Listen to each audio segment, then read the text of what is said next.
Hello, everyone, and welcome to the Voice of America, the official podcast of the People's National Party. I'm your host, Owen, and on today's episode, we will be discussing the Afghanistan crisis, the Biden administration's lack of responsibility when it came to the issue, and ultimately the burden and consequences that the American taxpayers are going to have to suffer now that the Taliban do control the territories of Afghanistan, which the U.S. have been militarily and economically involved in for the past 20 years. So, let's begin.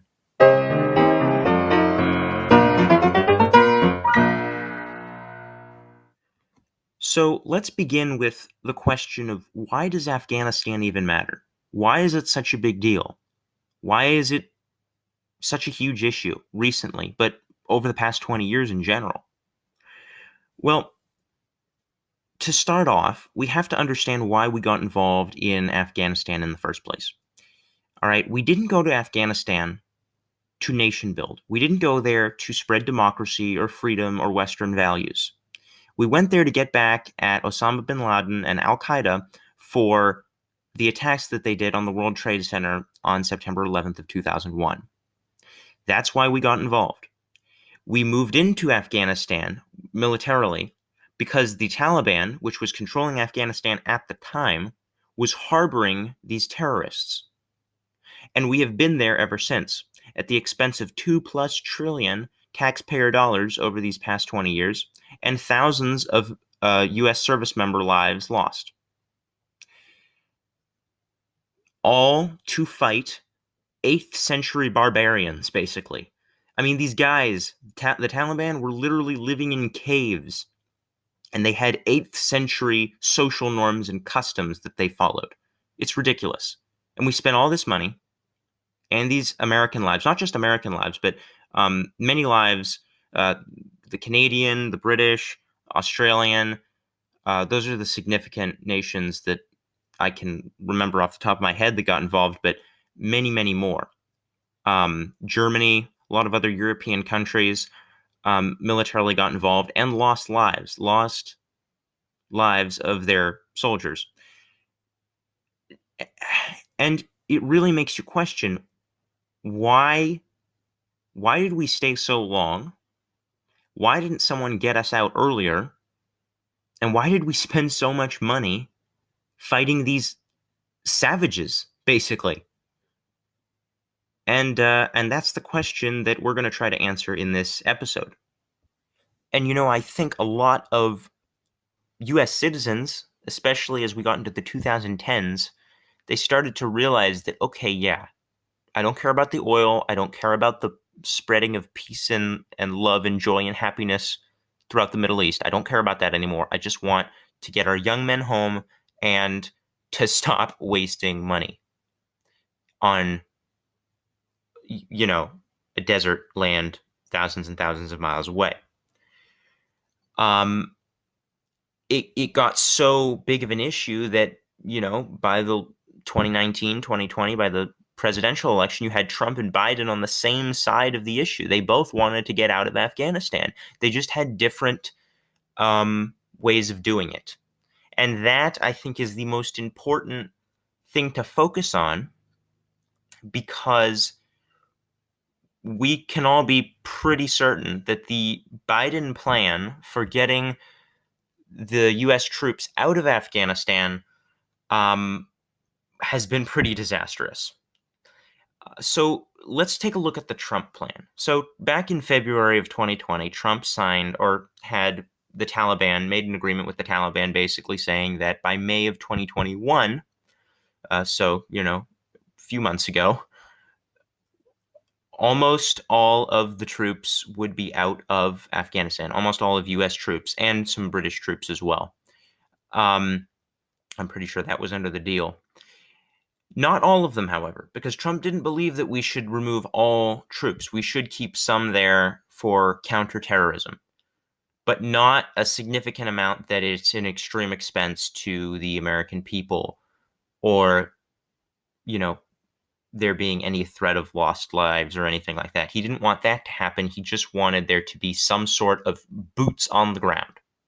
Because it turns out that, you can look at all the examples throughout history, but it turns out that whenever U.S. troops leave the ground of a territory that they're defending, generally things don't get better for the people that they were trying to defend. You can look at Vietnam or other examples of, other proxy wars throughout the Cold War and the 20th century.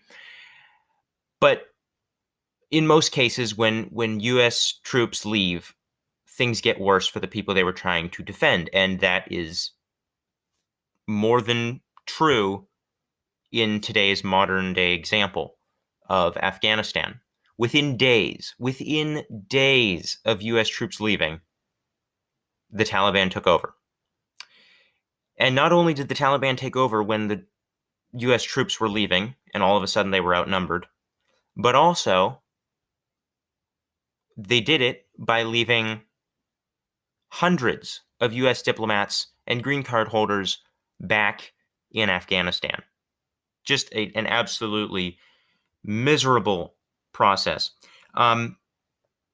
Secretary of State Anthony Blinken, who works under the Biden administration, obviously, was talking recently, or actually, pretty recently, about how all U.S. diplomats, all you Americans are out of Afghanistan. There is not any worry in the world in regards to that. Well, it turns out that yesterday, the U.S. government was denying a charter flight that was containing over 100 U.S. citizens and green card holders access into America, and they were coming from Afghanistan. They forced them to stay on the ground. They didn't allow them to fly over. Well, it turns out there are still plenty of people who are stuck in Afghanistan that need help. And I briefly touched on this talking point last week in regards to the immigration issue, but it is true that we have flown 60,000 people out of Afghanistan in these last few months under Biden's plan of getting all troops out of Afghanistan and diplomats. It turns out only 3% of those 60,000 were actually U.S. diplomats or American citizens. The rest were people we don't know. They were immigrants, and they've been released into the interior of the United States. Pretty awful. So what's the solution? Well, here at the People's National Party, we believe that the government, when it's making decisions, it should always keep in mind the interests of the American people, specifically the working class, the poor and middle class families and individuals who really face the responsibility of and burden of taking care of big U.S. projects and missions and the visions of the U.S. government. They are burdened with the financial costs and the manpower, because very often you'll find that the millionaire's son is not the one who goes off and fights in the war. It is very often the poor man's son.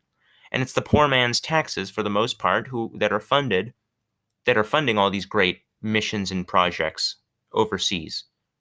Not very often is it the rich man. So spending trillions of dollars and losing thousands of lives, according to the PNP, and hopefully the vast majority of Americans would agree that that's not keeping in mind the interests of the people that you are representing and leading.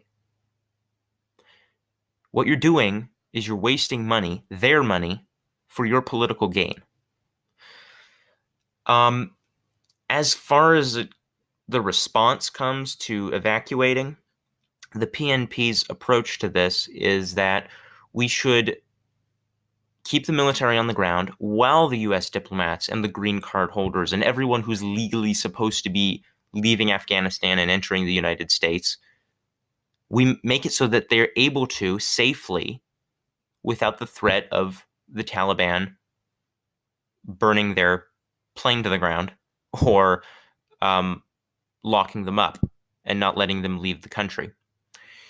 And then, after you get all of the diplomats and all the people who worked in the embassies and everything like that, after you get all those people out, then you begin the military rollout. Then you start evacuating the troops, and you start handling the equipment and hopefully trying to transport it. If you can't transport it, find a way to dispose of it properly, so that way the Taliban can't as easily use the thousands and thousands of equipment and machinery and weapons that are now in their hands. And I mean, that's really what it all comes down to. Don't rush it. That's the other thing. Just don't rush the process. It's a huge, huge process. And Lloyd Austin, the defense secretary under the Biden administration, he advised against Biden doing this in such a hurried amount of time.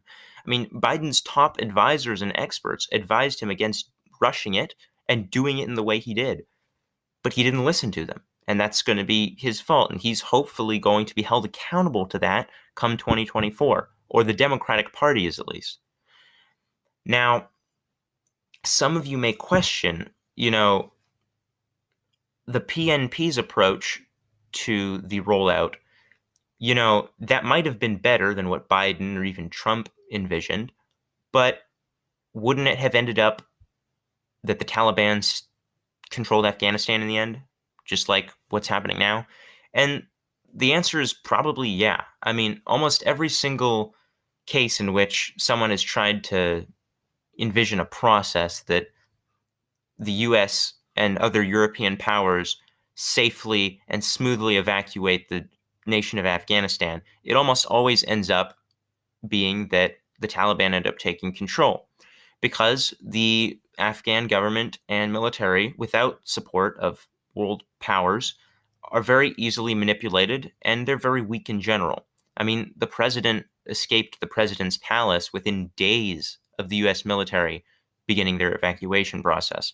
So ultimately, not rushing it, taking a longer amount of time to carry the process out, and not doing it all in the name of political gain, but ultimately for the benefit of the American people. And that will conclude our second episode of The Voice of America. We really hope you enjoyed this episode, and ask you to follow or subscribe or find a way to stay up to date with all our new uploads that will be coming out soon in the coming weeks and months. We'll be talking about abortion and just the overall degrading of American society and culture. Some really interesting topics that will be out relatively soon, and we know you're really going to enjoy. If you have any questions about the podcast or the party, or you're considering becoming a member, or you want to stay more up to date, you can always email us or contact us through social media. The party link to the website is in the description of this podcast, and we hope to see you next week here on The Voice of America. God bless.